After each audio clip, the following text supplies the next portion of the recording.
In the last 20 years, the world has made tremendous progress in connecting the population and delivering information and offering services.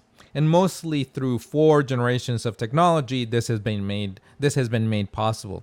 The first generation connected hundreds of millions of documents. The second generation, Web 2.0, connected programs and data.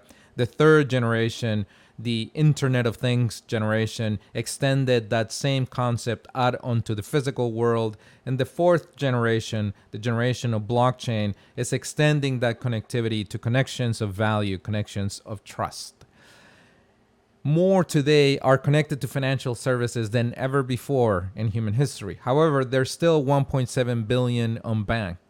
And although there is tremendous challenges, especially when we consider regulation, know your customer requirements in many jurisdictions, there is already good examples to point to in where people without birth certificates, without government issued identification, have been able to be integrated into a blockchain and provided an identity that allow them to get access to healthcare, to get access to education and other services. So Libra's vision is a global and a financial infrastructure that empowers billions of people.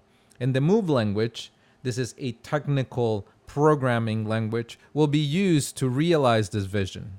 Much like in all blockchain platforms, we have the properties of identity, the properties of a currency, a cryptocurrency, and contract logic that can be executed with your identity and with your currency. This has been a makeup of the second generation of blockchain platforms that added smart contracts, Ethereum being the first one, and the one that has been used by most startups to provide a smart contract set of logic that accompanies their goods or their services.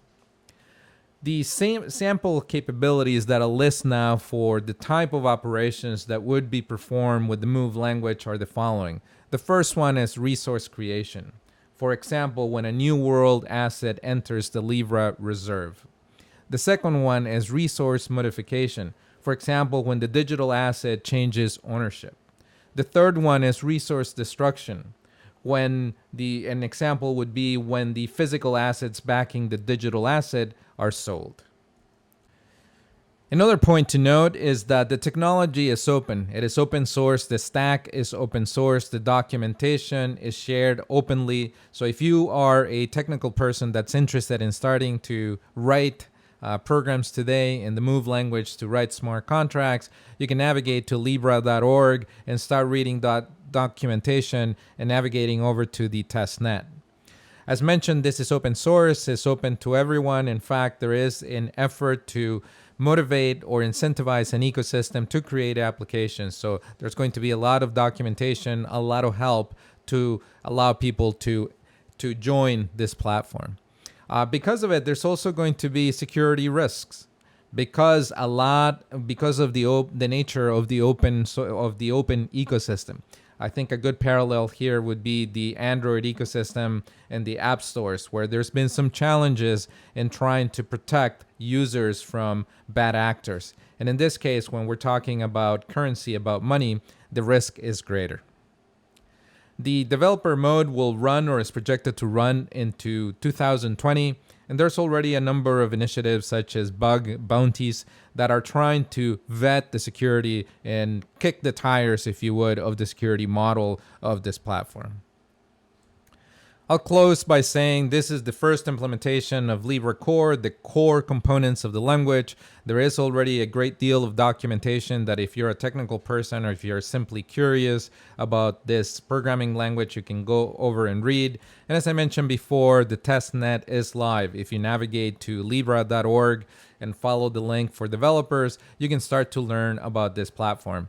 Even if you do not think this will be successful, and there's still a big question mark as to whether this promise will be realized, it is a great way to learn about blockchain technology, and you'll have to consider many of the points that you need to make decisions on any blockchain technology. Blockchain has matured a great deal, and now it's becoming line of business. It's no longer pilots and experiments. Now it is part of the infrastructure of many, many companies. And so because of that, it is a great opportunity to learn from a new ecosystem that is certainly ambitious and has a great deal of innovation that is putting forth.